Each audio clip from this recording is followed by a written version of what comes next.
to the ACT Assembly. My name is Simon Chambers. I'm the head of communications for ACT Alliance, and I'm pleased to welcome you to this press conference.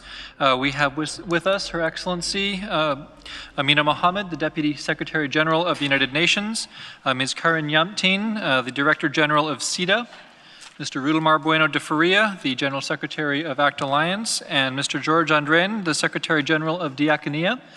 And we are pleased to be able to speak with you today about the role of faith-based organizations in achieving the 2030 agenda.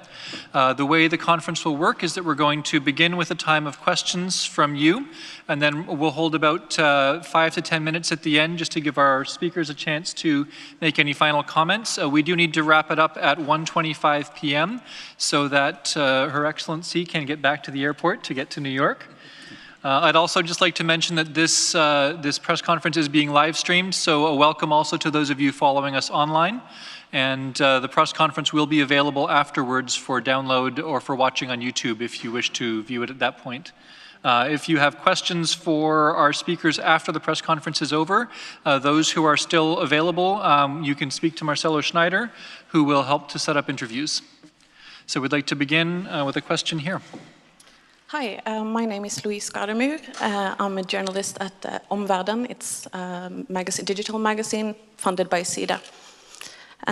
So several of you mentioned earlier the particular burden that women and girls carry, and also at the same time that gender equality is very important in achieving the Agenda 2030. So could you give some more examples of how faith-based organizations can work further with gender equality, and what is the UN doing to support this work? Thank you.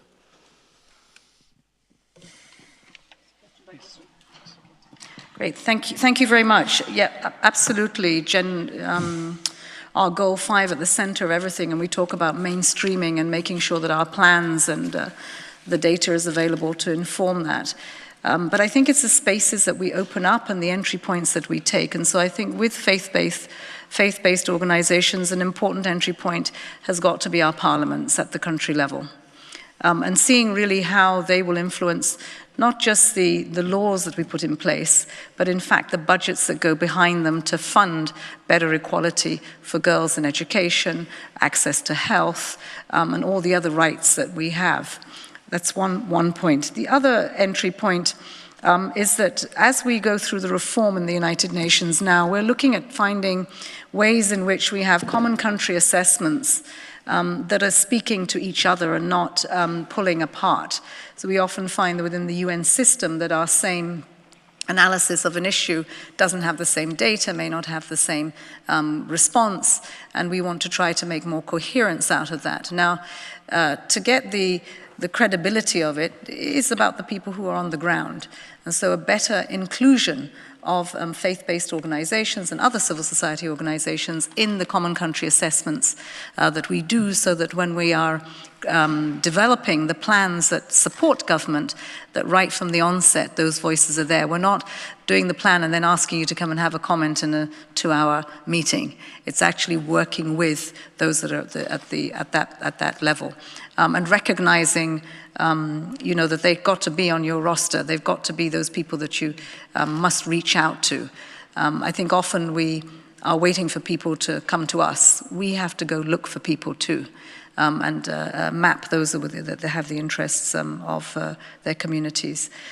For gender equality, this is, again, as I said, this cannot be a goal that is taken in isolation. It must be one that is a docking station for all others. So all other 16 goals have got to check the questions and the results and the ambition that they have that include gender. And gender should be back. I often say that you don't need a ministry of gender in order to succeed. What you need to do is tackle every ministry's gender budget and see how that is informed. Thank you very much. Next question. My name is Erik Larsson. I'm a Swedish journalist at Arbetet Global. It's a Swedish weekly, mostly based on the web. Last year, Antonio Guterres said that work on Agenda 2030 is going too slow. What does it look like now, and what the biggest challenge you're facing right now with Agenda 2030 to achieve all those 17 goals? Well, I'm sure Cedar will speak to that as well, but I would say that we do have traction. People own the 2030 agenda. That's the biggest thing we have going. However, the urgency and the scale at which things need to happen require us to be partnering better at the country level and to see investments that are behind domestic budgets scale up. So unlocking the resources internationally that could leverage domestic resources to get behind the scale of the projects that we need. And what do I mean by that? We might have 1 or 2 projects that will tackle 3 or 4, maybe even 30 or 40 schools in a country. What we need is 4,000 schools. So the scale at which this has to go is what we need to invest in. And we need to get behind the domestic budgets, because this is where you give responsibility to a country. It cannot be one where you come to compete with domestic resources. We have to leverage the domestic resources to do the right thing in delivering basic services around the SDGs. And then we also have to pull on the international community to look at the regulatory frameworks, to see how we can open up investments to what I would say is the economic piece of the SDGs. Without inclusive and vibrant economies, we're not going to get service delivery on the first 6 goals. We are certainly not going to be able to address governance issues or the necessary partnerships to make this work. Climate change is an important part of what we're talking about, but without the resources to fund many of the adaptation and mitigation initiatives that we have, it won't happen. Can I, yeah, no, I think it's on. Compliment a little bit. I wanted to say nearly the same things, but I would like to add some things around that. There is a traction around the Agenda 2030, to say the least. The countries, organizations, private sector, CSOs, etc., are forming around the agenda, the Sustainable Development Goals. There's an immense need for financing. Development cooperation, even if all countries would live up to 0.7%, which is the UN target, it would not be enough. Mm-hmm. So we have to have other kind of financing. That's one very, very important area, which worries all of us, I think. Another area which worries me, and I think also the Deputy Secretary General, is ownership. I discussed exactly the education sector a couple of weeks ago with another partner, and the need for schools, the need for education is immense. The risk is that countries sort of fall or have to let the education sector or health sector, or that the result of the haste is that it becomes a split situation where the country will not have the possibility, or the capacity rather, to own the guiding and the steering of its own education system and sector. Because private actors are coming there and saying, okay, we'll provide education in this part of your country. Another private actor comes here and says, provides education in this part, which means that de facto, children in one country can get schooling in different kinds of curriculums, because of sort of trying to balance haste and need with ownership. So we always have to put the countries in the driver's seat, but still we have to remember that we are in a hurry to reach the goals. And that balance is extremely delicate and difficult. Thank you. Mr. Bueno de Faria. Thank you. I think that there is a new element in that is, we know exactly how much we need in terms of funding for implementing the Sustainable Development Goals. And we know that in the pace that we have, we will not achieve that as planned. So we need also to engage, and that is a role also for an alliance like ours, is to engage in keep our governments accountable to the commitment they did in 2015 in New York. And also to engage in partnerships with the private sector as well. But we need, first of all, to ensure that we need to commit ourselves to this agenda. And we cannot just allow governments to pick and choose what they want to do, but we need to have a holistic approach for the implementation of the 2030 agenda. Otherwise, we will not be able to change. And it was mentioned this morning, we will be too late to move to guarantee the real existence of humanity if we will not address all the SDGs together. Thank you. And Mr. Andren. Thank you. If I may, just also to pick up on what Secretary General Bueno de Faria just said, I think our role as civil society and faith-based community to hold governments accountable for their commitments in 2015 also has to do with the rights approach and the rights-based and the value-based. We see tendencies globally right now that it's not only about funding, it's also about standing up for rights. For women, for men, for girls, for boys, for people living with disability and so on. I think this is also where we as a faith-based community, the part of civil society, has a special responsibility to really make sure that governments hold on to a rules-based system, which the United Nations represent, hold on to international humanitarian law and other international law, and that we include this in our accountability kind of mission that we have as civil society and as faith-based community. Thank you very much. And we'll take the next question. Yes, hi, my name is Charlotte Harder and I work for Dan Church Aid.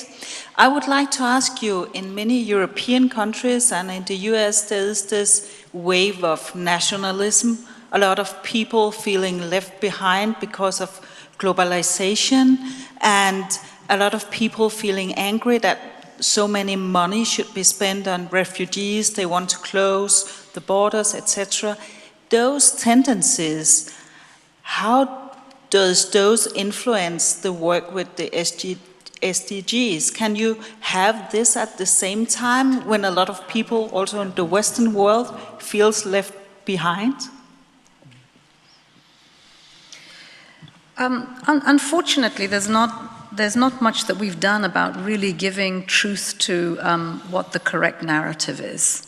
Yes, there are people who have been left behind, and we should have paid attention to that. And now this is what some of the frameworks that we're putting forward hope to do. The Global Compact on Migration, on refugees, the SDGs, all talk about those that are being left behind. I think what is happening now is that the rhetoric is not fact-based. Migration is not a bad thing. Migration is a good thing. It always has been. This country, amongst others, have benefited from it. Exactly. And I think what we need to do is to say, sometimes this doesn't go right and we need to address it. Now, the people that are really angry, we need to hear them. And we need to address their concerns, because this is about everyone. If we say leave no one behind, even the voices we don't like to hear because they don't seem to be lined up with our values, we have to understand the root cause of that rhetoric. We have to understand the root cause of that extremism, that intolerism, that discrimination. And unless we get to the root of it, it will continue. Now, I believe that the UN has a framework which will continue to engage everyone so that we can bring them back into the fold and know that we're better doing things together than apart. And it's not easy. This isn't, as I said, there are many headwinds up against us, but I think continuous engagement is order of the day.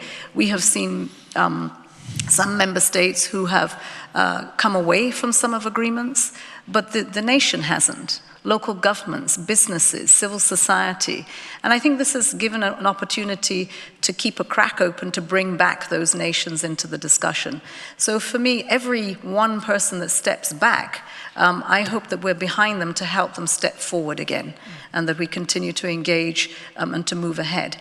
In the meantime, as we're doing that, there are many things that we're getting on with. And I think we should continue to accelerate those. And that's where, when I listened to Karen talking about the investments that are needed at scale, countries are making choiceless choices today. They don't have the resources. They are having to choose whether to invest in education or in health. And if we look at the root causes that worry people with the dynamics, so whether it's climate change, or it is migration, or it is terrorism, every one of these can be fixed with investments in the countries where these seeds are sown. So I'm optimistic, but I'm certainly not unaware of the challenges that we face. I just believe they cannot be done in isolation. I do not believe that they can be done alone, country by country. It has to be the multilateral system, a rule-based order that addresses them. Together we can go further, faster, but we've got to listen, and we've got to have the right responses that bring everyone back in the tent. Thank you. Did any of the other panelists wish to address the question? Maybe just to add to this false narrative, it's important for us to take the evidence-based in terms of migration and refugees.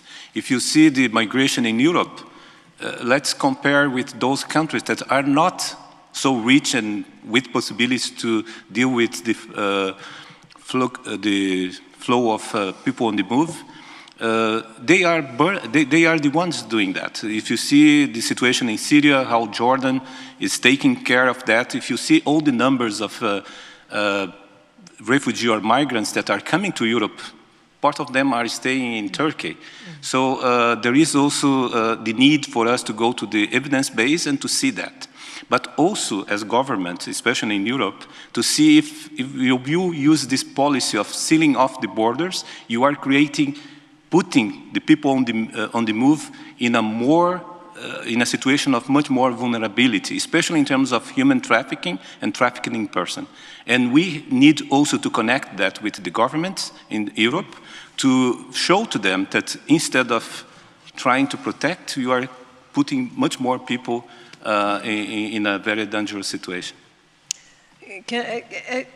I will refrain from becoming too political in this, but I would just like to make a comment that it's as if there are two winds blowing at the same time.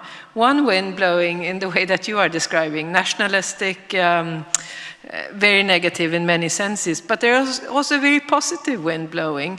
One can see in many countries that there is a positive opposition to the negative nationalism in many ways.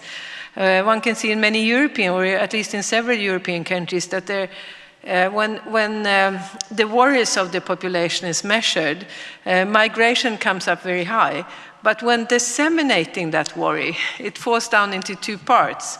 The one is the ones who are scared, who feel left out, and they are scared that they think that there are too many migrants coming. But the other part, which is often equally big, are the people who are worried about increased levels of racism, anti-Semitism, Islamophobic tendencies, etc. So there is as if there are two winds blowing at the same time. And we will, of course, have to, I include myself in this now, being a public servant, but anyway, working for democracy. And around, we will, of course, have to try to strengthen the positive wind where human rights are regarded in a positive way. Thank you. And also to give a picture of these positive winds, in preparation for this General Assembly, we did a study visit on Saturday where we went out to local communities to show our international friends, delegates from different parts of the world, to going out to the local communities, to parishes, to congregations, how they managed in 2015 where we had an influx of a huge number of refugees coming to Sweden, and how churches, but also mosques and other places of faith, together with local communities, and mobilizing a large number of volunteers and really opening up churches, mosques, homes. And what we saw during our field visit on Saturday was this positive kind of mobilization. So there is another narrative as well. I think it's important to us to also don't forget that narrative and also tell it, narrate it, and be reminded about it. Can I just say something about, fear is palpable. And it is, the root cause to a lot of the reactions that we get. And that fear comes when you don't have enough knowledge, or we don't understand what it is that has triggered it. And when you see hundreds and thousands come across our borders in Africa, and we're accommodating of them in different African countries, this is Africans, similar cultures, similar religions. When you see them come across to Turkey, similar thing. When you see them come across to Europe in the numbers that they come, you have to understand why there is fear. That's understand. But it is no excuse for the kind of retaliation that one gets. And I think that governments do have a responsibility to try to reduce the tensions and to explain to communities what is happening so that they can answer some of those fears, the knowledge they don't have about what is happening to them. This is something that I think that is important for us to address. It's sometimes not what diplomatically correct or polite to have some of these uncomfortable conversations, but it's a very real thing that is resonating and that is having a reaction that people cannot understand. And I think it's because we haven't had some of those conversations. So I think, today is a time for us really to reflect on how to get back to that human family, where each and every one of us has value to do better and bigger for humankind. Thank you. I'm afraid that we're just about out of time for the press conference, and I would like to let each of our speakers have a final word if they wish. So we'll begin with Your Excellency. I just want to say that, initiatives like this and opportunities to see a constituency of so many different faiths and lenses on the issue is an important reflection of the reality of our world today. We are interconnected. This is about globalization. It's not very inclusive, it's not very just, and we have to do something about making that better.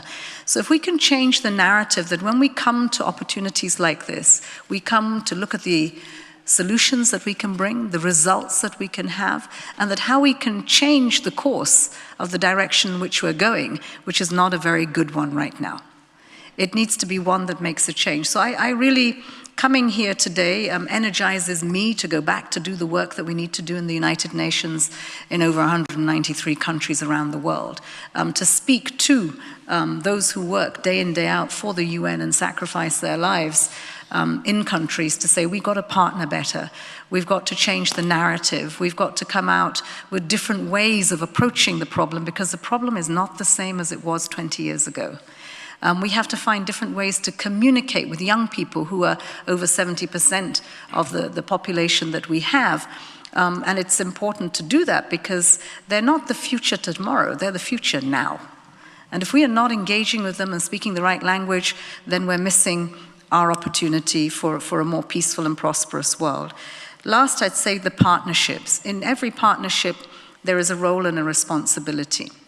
But there is also a language. And we need to be more tolerant and understanding of each other, to understand those languages, whether it is with us in business or with the faith-based community or with civil society or government itself, parliaments.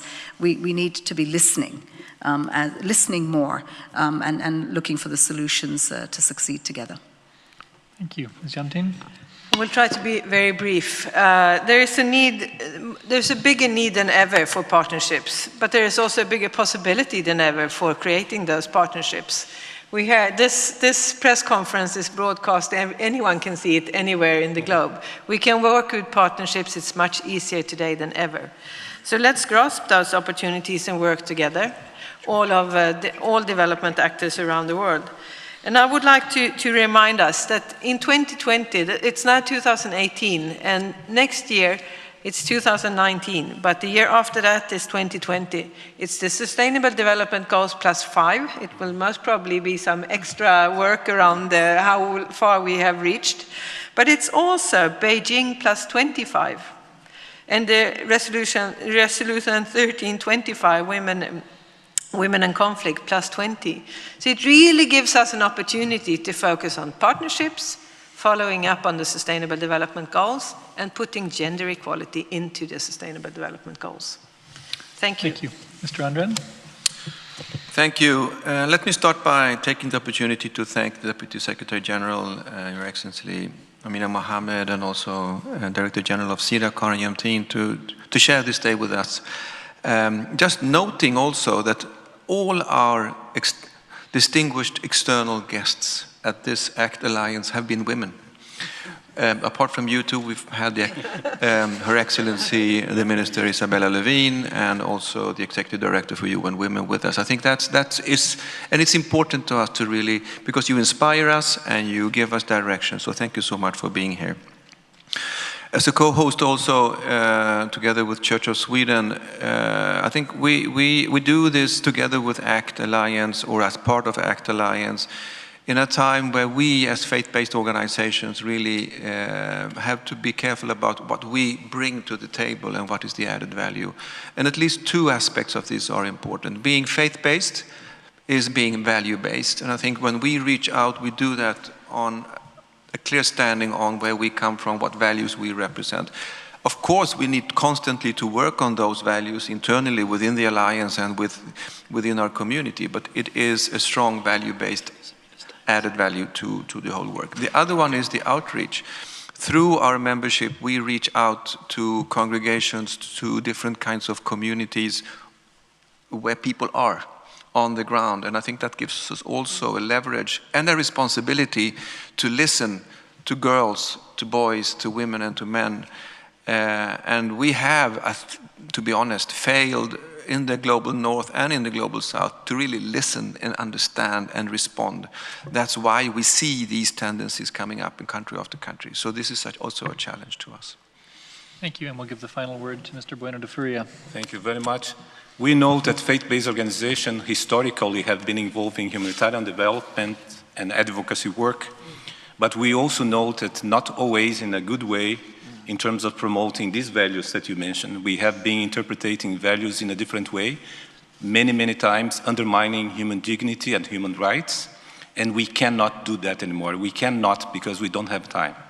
We need, and this Assembly ACT Alliance is exactly what you want to do. We want to engage in issues related to climate change as part of our global strategy, migration and displacement, is gender justice as our flagship in the strategy, but also issues related to humanitarian work and also peace and human security. And all this is interconnected. So we have a double responsibility as faith-based organizations to advance this agenda, but also to revisit the way how you are playing our politics in the local communities, in the national levels. Because we can make a difference, and especially if we will establish partnerships with those organizations that share our values. And as the Deputy Secretary General mentioned this morning, we have been contributing for the elaboration of the SDGs, and it's our as well. So we need to take our responsibility, and that is the big task for us. Thank you very much. I'd like to thank all those of you who've joined us today, those of you who've joined us online, and particularly our panel for being with us today. Thank you so much for sharing your insights and your wisdom. Thank you. Thank you. Thank you very much. Okay, airport. And to be continued, exactly.